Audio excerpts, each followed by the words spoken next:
Hello everyone, welcome to my channel. I'm Anjali Saraswat, and on this channel you will find content related to UGC NET examination. तो अभी तक हम पढ़ रहे थे air pollution के बारे में। आज देखते हैं वाटर पोल्यूशन क्या होता है, इसके सोर्सेज क्या क्या होते हैं, इसके बारे में आज हम देखेंगे। सबसे पहले देखते हैं वाटर क्या होता है। वाटर के बारे में थोड़ा सा देख लेते हैं।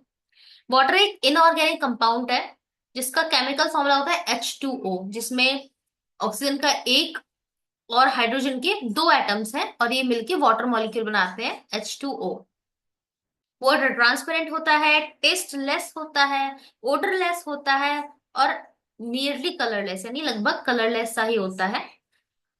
और ये इसका मेन कॉन्स्टिट्यूएंट जो है, ये किस चीज का मेन कॉन्स्टिट्यूएंट है, यानी कि अर्थ का जो हाइड्रोस्फीयर है, जो हम प्रीवियस वीडियोस में पढ़कर आए हैं। ठीक है, वाटर अर्थ के हाइड्रोस्फीयर का मेन कॉन्स्टिट्यूएंट है। और जितने भी लिविंग ऑर्गेनिजम्स हैं, उनकी बॉडी का जितना भी फ्लूइड पार्ट है, जो भी तरल पदार्थ है, ठीक है, वो पानी से बना हुआ है। जितने भी जीव जंतु इस प्रकृति में पाए जाते हैं, उन सभी के अंदर पानी प्रेजेंट है। ठीक है, पानी सबके अंदर होता है। अब देखो, यहाँ पे लिखा है कि पानी टेस्टलेस होता है। अब सोच रहे होगे आप, नहीं, पानी अलग अलग टेस्ट का हो सकता है, अलग अलग जगह का पानी अलग अलग टेस्ट करता है। ठीक है, तो वो जो टेस्ट है वो पानी का नहीं है। वो हो सकता है पानी में मिले हुए अलग अलग गैसेस का, या अलग अलग मेटल्स का, या किसी और सब्सटेंस का। वो पानी का टेस्ट नहीं है। पानी का जो नेचर है वो टेस्टलेस ही होता है, उसका कोई टेस्ट नहीं होता है। ठीक है, ये हो गया पानी। अब देख लेते हैं पानी के सोर्सेस क्या है और कहाँ कहाँ से मिल सकता है हमें पानी। तो देखिए, पानी जो है, इसके दो सोर्सेस हो सकते हैं। एक तो आपका हो गया सरफेस वाटर, ठीक है, जो पानी आपको सतह पे मिल जाता है, यानी लेक्स, रिवर या रिजर्वायर हो गए। ठीक है, जो आप you can see that water with your eyes. एक होता है ग्राउंड वाटर, जो कि जमीन के नीचे मिलता है। ठीक है, एक्विफर क्या होता है, जब भी आपने देखा होगा, कोई जब बोरिंग करा रहा होता है पानी के लिए, तो वो क्या कर रहा होता है, वो बोरिंग इसलिए तो हो रही है कि जमीन में जो अंडरग्राउंड वाटर है, वहां पे एक्विफर है, यानी कि वहां पे एक पानी का स्रोत है, वहां पे पानी है। वहां पे आप अपनी मोटर या सबमर्सिबल को डालेंगे और वो पानी को पंप करेगा और पानी ऊपर आएगा। ठीक है, तो ये एक्विफर से ही आता है पानी। जो भी आपके घरों में मोटर या सबमर्सिबल लग रहे होंगे, वो ग्राउंड वाटर को ऊपर लाने के लिए ही एक सिस्टम होता है। तो सोर्सेस ऑफ वाटर क्या हो गया, surface water and ground water. अब आपको पता है कि हमारे अर्थ का ज्यादातर जो सरफेस है वो वाटर से कवर्ड है। ठीक है, तो यहाँ पे एक टेबल है, इसमें देखेंगे हम कि वाटर ऑन अर्थ सरफेस कितना कितना पानी कहाँ कहाँ पे है। सबसे ज्यादा पानी ओशंस में है। ठीक है, सागर महासागरों में। तो ओशंस में कितना, 97.25% पानी है। जितना भी पानी इस अर्थ पे है, उसका 97.25% तो ओशंस में ही है। इसके बाद आ जाता है आइस कैप्स, यानी कि जो आपके आइस कैप्स, जो बर्फ की कैप्स बनी रहती हैं पहाड़ों के ऊपर। ठीक है, वो आपके 2.05% इसमें पानी रहता है। ग्लेशियर्स और ग्राउंड वाटर का मिला के 0.68। उसके बाद लेक्स, लेक समझते हैं ना, झीलें। उसके बाद सॉइल मॉइस्चर।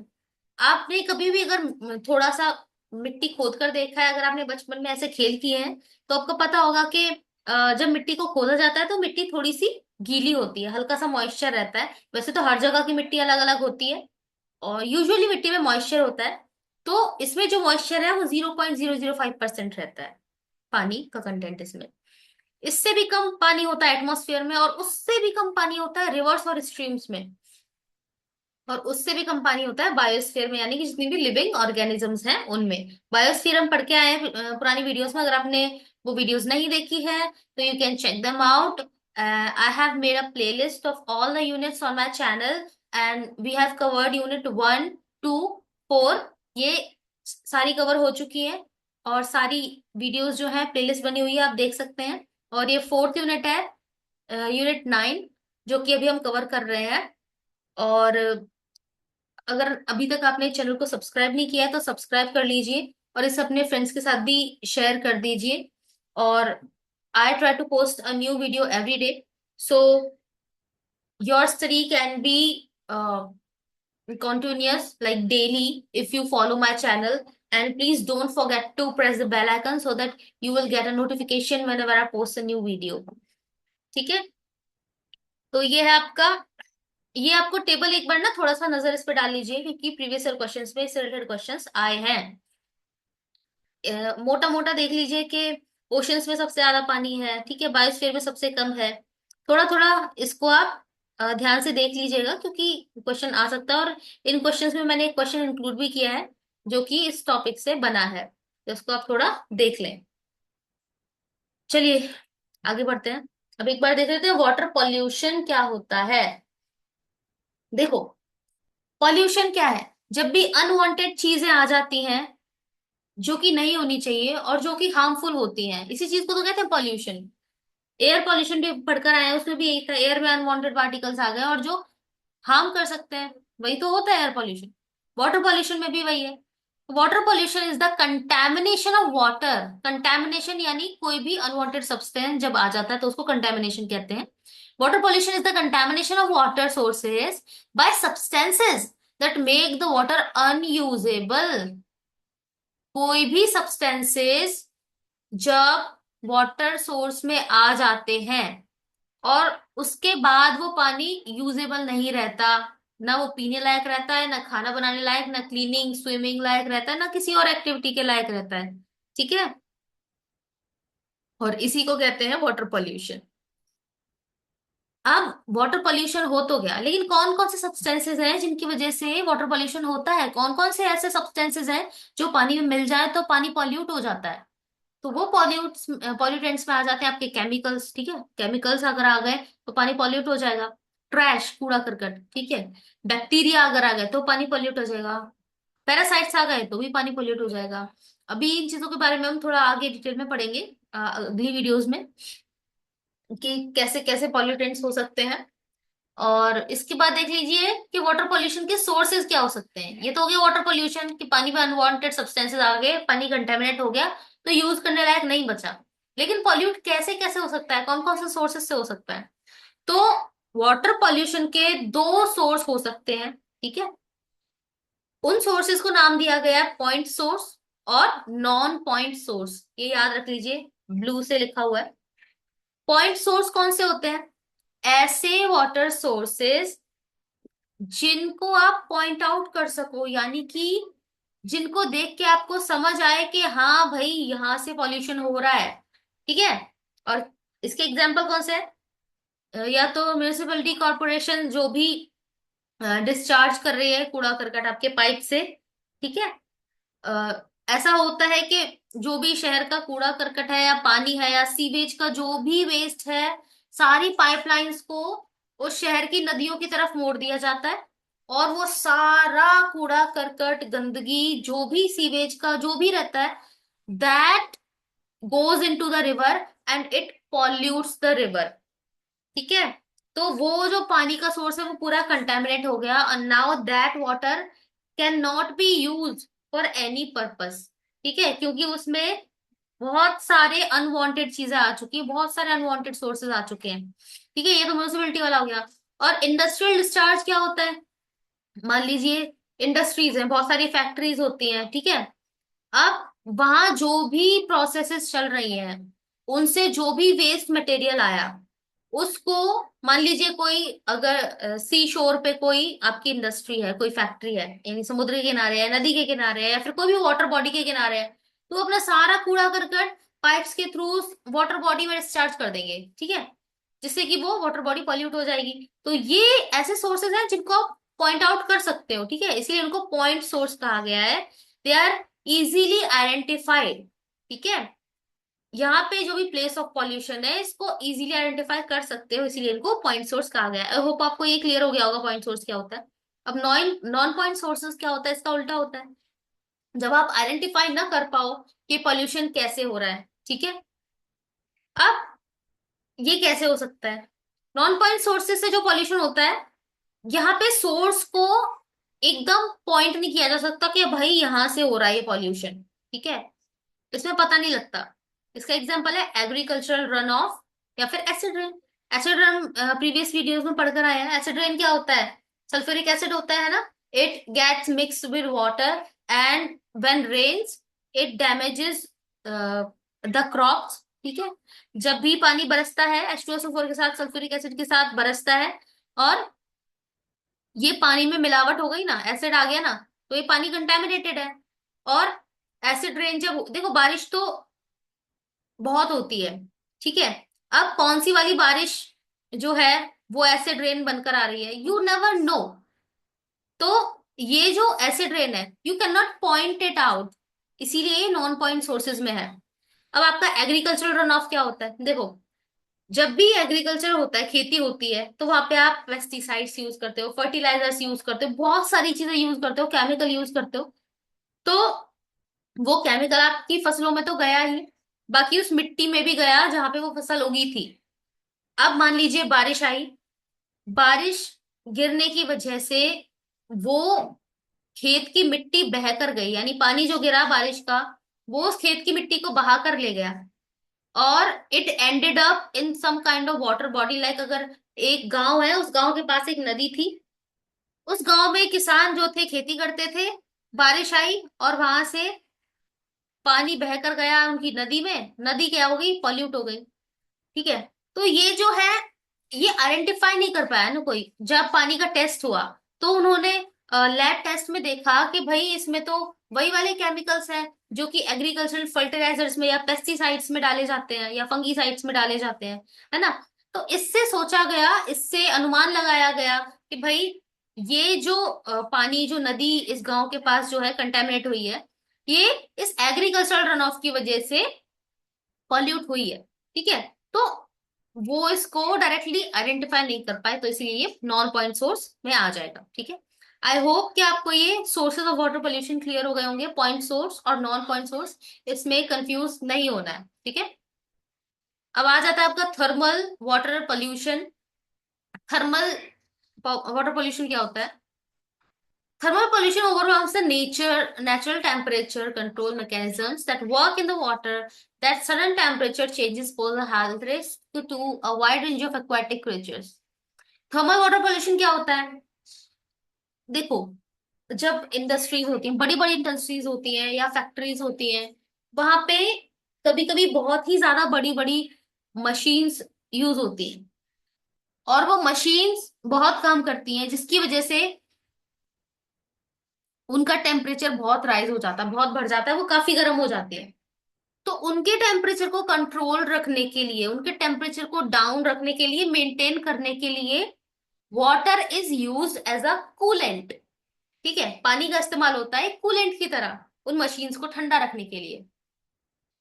तो एक मान लीजिए, एक फैक्ट्री है जहां पे कि इसी तरह की मशीनें हैं, तो उन्होंने क्या किया, कोई वाटर सोर्स सोर्स था, उन्होंने उस वाटर सोर्स से पहले तो पानी लिया अपनी मशीन्स को ठंडा करने के लिए। जब वो पानी मशीन्स को ठंडा करेगा, तो वो पानी खुद गर्म हो जाएगा ना, और उसके बाद उस फैक्ट्री ने क्या किया कि उस पानी को बिना ट्रीट किए सीधा उसी नेचुरल वाटर बॉडी में रिलीज कर दिया। ठीक है, अब क्या हुआ कि वो जो पानी था उस जगह का, उसका टेम्परेचर तो गड़बड़ाएगा ना, उसका टेम्परेचर पहले जितना था अब बढ़ गया।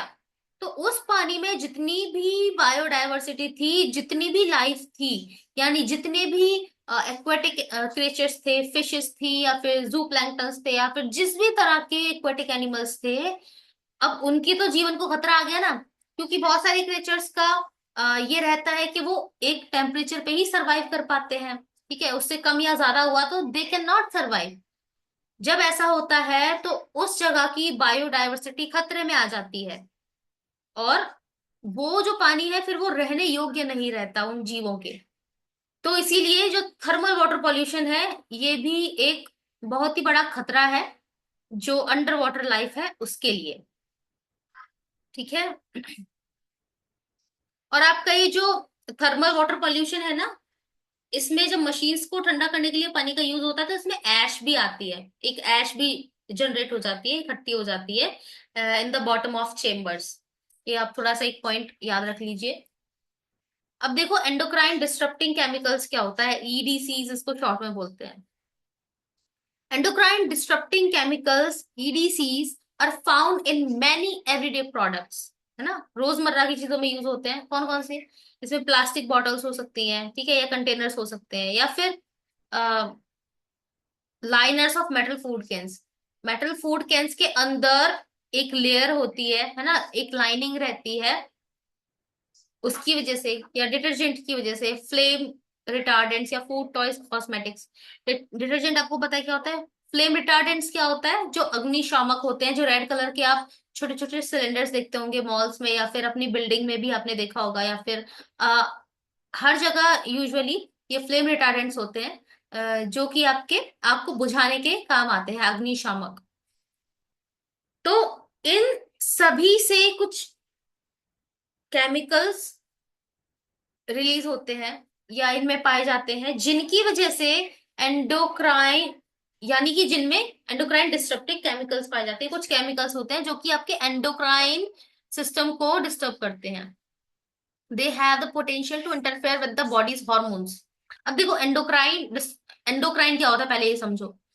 देखो, अगर आप साइंस बैकग्राउंड से हो तो आपको पता होगा, लेकिन जिनको नहीं पता है उनके समझने के लिए मैं यहाँ समझा देती हूँ कि आपका जो बॉडी है, आपके बॉडी में बहुत सारे हॉर्मोन्स फ्लो करते हैं, ठीक है, जिनकी वजह से आ, देखो, ग्रोथ हॉर्मोन्स होते हैं जिसकी वजह से आपकी ग्रोथ हो पा रही है, आपकी हाइट बढ़ रही है, ठीक है, या फिर हाँ, बहुत सारे फंक्शंस हैं जो कि उन हॉर्मोन्स की वजह से होते हैं।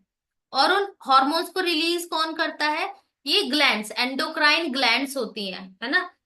ये एंडोक्राइन ग्रंथियां होती हैं जो कि आपकी बॉडी में प्रेजेंट होती हैं और बहुत सारे हॉर्मोन्स रिलीज करती हैं। थायराइड, ठीक है, थायराइड ग्लैंड होती है, इट्स एंडोक्राइन ग्लैंड जो कि थायरॉक्सिन हार्मोन प्रोड्यूस करती है, ठीक है। और जब ये हार्मोन कम या ज्यादा मात्रा में आपकी बॉडी में प्रोड्यूस होने लगता है तो आपको दिक्कतें आने लगती है। कहते हैं ना, थायराइड हो गया। थायराइड भी दो टाइप का होता है, हाइपो और हाइपर, ठीक है। जिसमें एक में थायराइड कम मात्रा में जनरेट हो रहा होता है आपकी बॉडी में, और दूसरे में ज्यादा।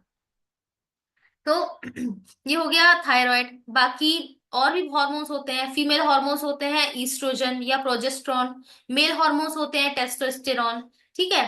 तो ये एंडोक्राइन डिस्टरप्टिंग केमिकल्स क्या है? ये ऐसे केमिकल्स हैं इन चीजों में पाए जाने वाले, जो कि आपके इन हॉर्मोन्स का यानी एंडोक्राइन ग्लैंड्स के साथ छेड़छाड़ करते हैं, जिसकी वजह से ये ठीक से हॉर्मोन्स प्रोड्यूस नहीं कर पाते हैं, जिसकी वजह से बहुत सारी दिक्कतें आती हैं, और आपका बॉडी का जिस तरीके से फंक्शनिंग होनी चाहिए वैसे नहीं हो पाती है। एक स्टडी हुई थी जिसमें देखा गया था कि आजकल जो फीमेल्स हैं, ठीक है, जो यंग गर्ल्स हैं, उनमें प्यूबर्टी जल्दी आ रही है ना, यानी कि वो जल्दी मैच्योर हो रही हैं। इसका क्या कारण था?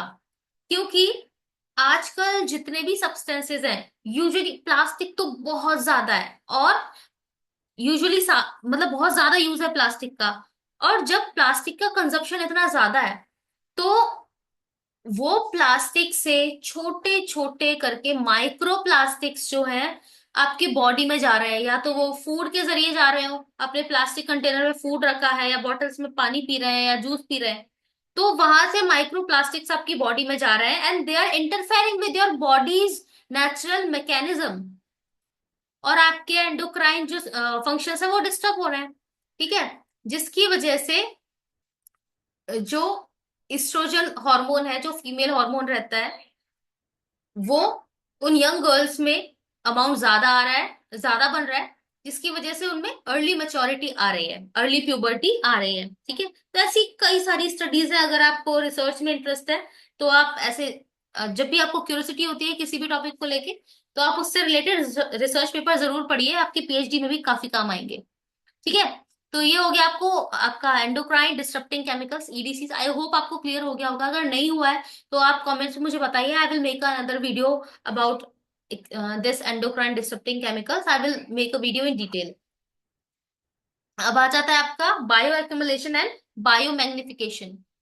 देखो, एक्यूमुलेशन का मतलब होता है इकट्ठा होना, बायो मीन्स जहां पे लाइफ है, बायो मीन्स लाइफ, ठीक है। जब भी किसी भी ऑर्गेनिज्म में, किसी जीवित ऑर्गेनिज्म में अगर इकट्ठा हो रहा है, क्या कुछ substances. Bioaccumulation क्या है? Bioaccumulation is a gradual accumulation of substances such as pesticides or other chemicals in an organism.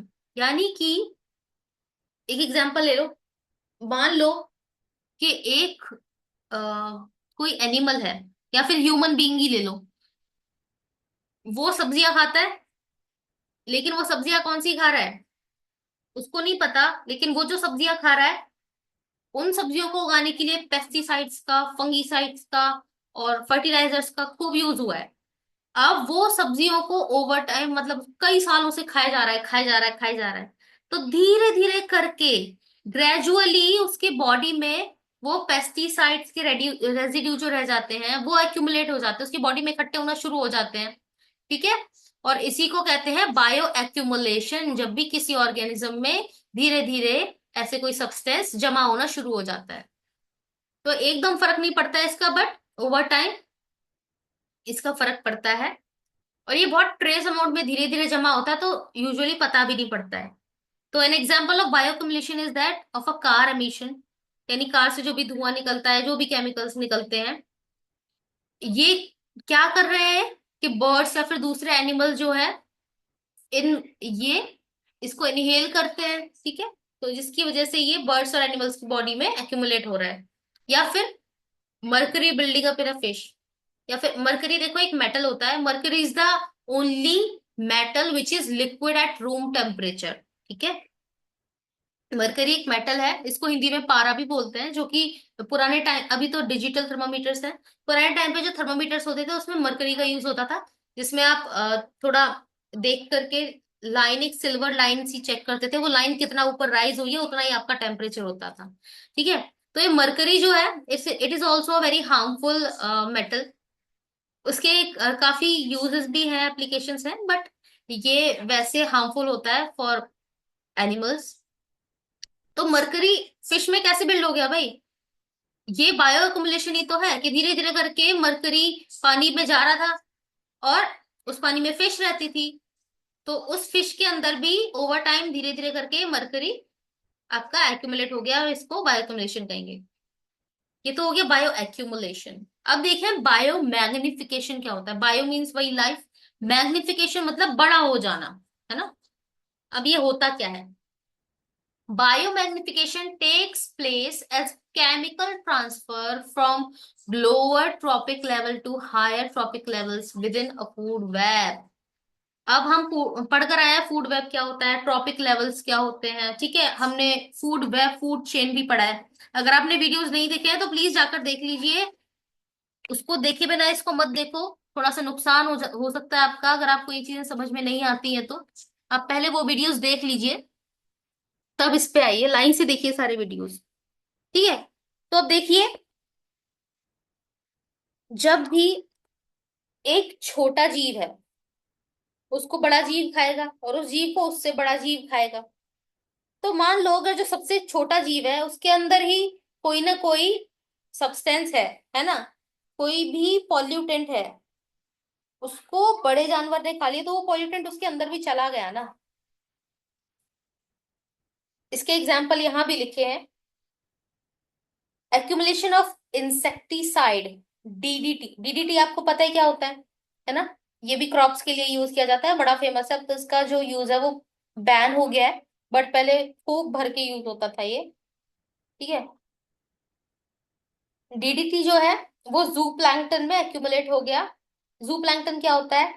आपने शायद कभी पानी में देखा हो, जो गंदा सा पानी होता है, जो ठहरा हुआ पानी होता है, यूजुअली उसमें छोटे छोटे से, बहुत छोटे छोटे से आपने कीड़े से देखे होंगे, बहुत छोटे से, हल्के से ट्रांसपेरेंट भी होते हैं, बड़े बेकार लगते हैं देखने में। तो जू प्लैंक्टन्स होते हैं, और जू प्लैंक्टन्स भी काफी तरह के हो सकते हैं, अलग अलग शेप और डिजाइन के हो सकते हैं, यूजुअली ट्रांसपेरेंट होते हैं, है ना, बहुत छोटे होते हैं। तो ये क्या है? छोटे छोटे कीड़े ही तो है, बड़े अमाउंट में जू प्लैंक्टन्स होते हैं। अब इनको, जू प्लैंक्टन्स को क्या किया, स्मॉल फिशेस ने खा लिया। ठीक है। और स्मॉल फिशेस को कौन, बड़ी फिशेस खाएंगी। तो अब वो डीडीटी किसके अंदर था? जू प्लैंक्टन के अंदर, है ना। बट अब इस छोटी सी मछली ने बहुत सारे जू प्लैंक्टन खा लिए, तो जू प्लैंक्टन के अंदर तो वो डीडीटी थोड़ा ही था, है ना। बट जब इस मछली ने बहुत सारे जू प्लैंक्टन खा लिए, तो इसके अंदर तो ज्यादा हो गया ना डीडीटी। अमाउंट ऑफ डीडीटी इसके अंदर ज्यादा हो गया, मैग्नीफाई हो गया, इसी को बोलते हैं बायो मैग्निफिकेशन। सॉरी। अगर इन्हीं छोटी मछलियों को कोई बड़ी मछली खा लेती है ना, मान लो उसने 10 मछलियां खा ली, तो उसके अंदर अब और ज्यादा डीडीटी चला गया ना। जू प्लैंटन से ज्यादा किसमें, स्मॉल फिश में था, और स्मॉल फिश से भी ज्यादा डीडीटी अब उस बड़ी फिश के अंदर आ गया, क्यों कहते हैं बायो मैग्निफिकेशन। बहुत आसान तरीके से I am trying to explain you all, I hope आपको समझ में आ रहा होगा। अब आ जाते हैं आपके क्वेश्चंस। आसान सवाल है, आप थोड़ा मन लगाकर देखेंगे तो समझ आ जाएगा। Non point sources of water pollution क्या है? नॉन पॉइंट सोर्सेज जहां पे आपको कोई स्पेसिफिक पॉइंट नहीं मिलता है। Non point sources of water pollution are difficult to monitor, सबसे पहले तो यही दिख रहा है, ठीक है। नॉन पॉइंट सोर्सेज जो है वो डिफिकल्ट टू मॉनिटर होते हैं, तो ई तो ठीक हो जाएगा। जहां जहां पे ई है वो ठीक हो सकता है, जहां ई नहीं है उसको हटा दो। तो ए और ये दूसरा और तीसरा हटा दो, या तो पहला सही होगा या लास्ट वाला सही होगा। अब बाकी पॉइंट्स को देखते हैं। आइडेंटिफाइएबल होता है, क्या आप उसको आइडेंटिफाई कर पाते हो? नॉन पॉइंट सोर्स को नहीं कर पाते हो। तो जहां पे आइडेंटिफाइएबल आ रहा है इसको हटा देंगे। डी, डी कहाँ पे आ रहा है? इसमें आ रहा है फोर्थ में, इसको हटा देंगे तो बचा फर्स्ट। फर्स्ट आपका टी हो जाएगा, बी सी ई। बी यानी डिफ्यूज, सी यानी एपिसोडिक, और ई मतलब डिफिकल्ट टू मॉनिटर, ठीक है। तो ये हो गया आपके फर्स्ट ऑप्शन, ऑप्शन आपका करेक्ट हो गया। नेक्स्ट क्वेश्चन असर्शन रीजन का है, bottom ash generated into the boilers of thermal power plants are major cause of nearby river pollution. Assertion कह रहा है, इस क्वेश्चन में हम पढ़कर आए थे, अभी पहले भी पढ़ा था हमने कि एश जनरेट होती है थर्मल पावर प्लांट्स के बॉयलर्स में, ठीक है। तो ये असर्शन ठीक है। रीजन बोल रहा है hot water generated from thermal power plants are discharge into the nearby rivers, ये बात भी ठीक है, लेकिन ये रीजन करेक्ट नहीं है इस असर्शन का, इसीलिए आपका सेकंड ऑप्शन करेक्ट हो जाएगा। Most of the emerging contaminants of water are endocrine disturbing chemicals. हाँ भाई, जितने भी नए नए केमिकल्स कंटेमिनेंट्स आ रहे हैं वो एंडोक्राइन डिस्टर्बिंग केमिकल्स उनमें होते हैं, ठीक है, जिसकी वजह से वाटर जो है पोल्यूट हो रहा है। तो स्टेटमेंट वन करेक्ट है। Flame retardant additive found in environment throughout the globe are considered to be EDC. जो फ्लेम रिटार्डेंट है वो सारी दुनिया में उनको ईडीसी की तरह कंसिडर किया जाता है, तो ये स्टेटमेंट भी ठीक है। अब ये दोनों स्टेटमेंट करेक्ट हो गए, इसलिए आपका फर्स्ट ऑप्शन ठीक हो जाएगा। इसमें आपको बताना है वाटर बॉडीज को increasing order of the quantity of fresh water they hold.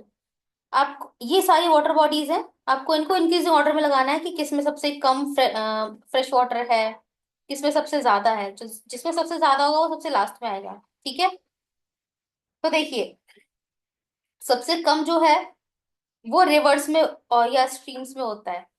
सबसे कम वैसे तो बायोस्फीयर में होता है, उससे ज्यादा रिवर्स एंड स्ट्रीम्स में होता है। तो पहले तो आपका डी आ जाएगा सबसे पहले, क्योंकि इसमें सबसे कम होता है। डी कहाँ पे है? फर्स्ट और फोर्थ, यानी इन दोनों में से कोई एक ठीक है। और सबसे ज्यादा कहाँ होता है? आइस कैप्स और स्नो, ठीक है। तो ए वाला सबसे लास्ट में आना चाहिए, तो ये इसमें आ रहा है, यानी फर्स्ट ऑप्शन आपका करेक्ट हो जाएगा। सबसे कम होता है रिवर स्ट्रीम्स में, उसके बाद fresh water lakes and reservoirs में, उसके बाद आता है आपका ग्राउंड वाटर, उसके बाद आपका आइस एंड स्नो। तो डी बी सी आपका करेक्ट हो जाएगा और ये ठीक हो गया। नेक्स्ट क्वेश्चन है स्टेटमेंट वाला, all potential pollutants are synthetic chemicals.